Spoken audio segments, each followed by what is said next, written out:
बारिश के कारण बहुत बड़ा नुकसान इस क्षेत्र में हुआ है। मैं इस वक्त कुकला के इस गांव के पास हूं, जहां एक पुल जो यहां पर था, जो आने जाने का एकमात्र साधन था, रास्ता था, और जिसको 2002 में बना करके हमने तैयार किया था यहाँ की जनता की मांग पर, और वो पुल आज यहाँ नहीं है।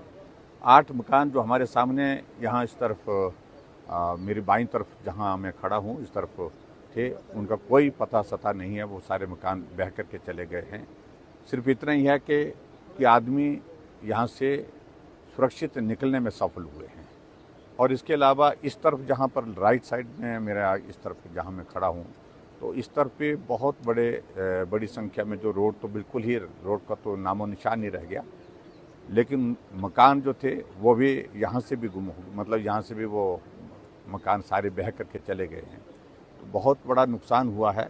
लेकिन यहाँ थोड़ा इस बात को लेकर संतोष है कि यहाँ जिंदगी नहीं गई है। पशुधन का नुकसान ज़रूर हुआ है, लेकिन उसके बावजूद मकान का ज़रूर नुकसान हुआ है, लेकिन ज़िंदगी बच गई है। यही एक बात मुझे सिर्फ कहनी है।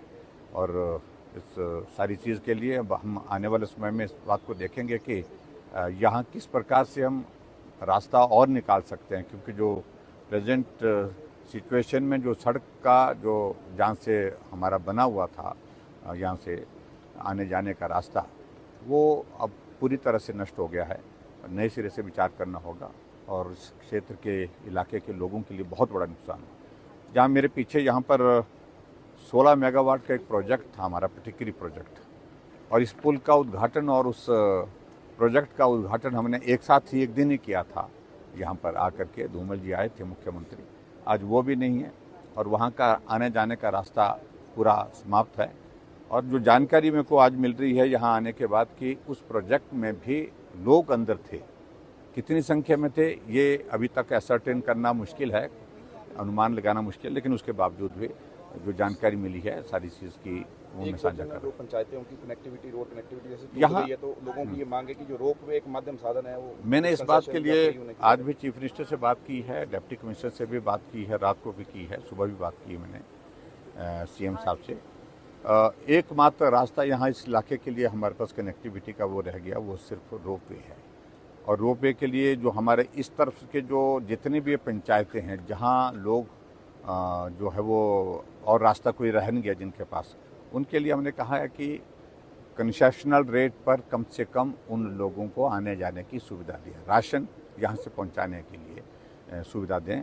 कोई मरीज है, पेशेंट है, उनको ट्रांसपोर्ट करने के लिए आग्रह हम इस बात के लिए कर रहे हैं कि लोगों की मांग पर अगर रात को इमरजेंसी भी आती तो भी इवैक्यूएट करने के लिए पेशेंट को यहाँ से ये रोपवे चलता रहे, इस बात के लिए आग्रह किया। जी, खाद्य सामग्री के लिए तो हमने ये कहा है कि आज मुख्यमंत्री से बात की है, हमने कहा इमीडिएटली अभी खाद्य सामग्री के लिए तो 2 दिन, अभी प्राथमिकता ये है कि लोगों को इवैक्यूएट किया जाए।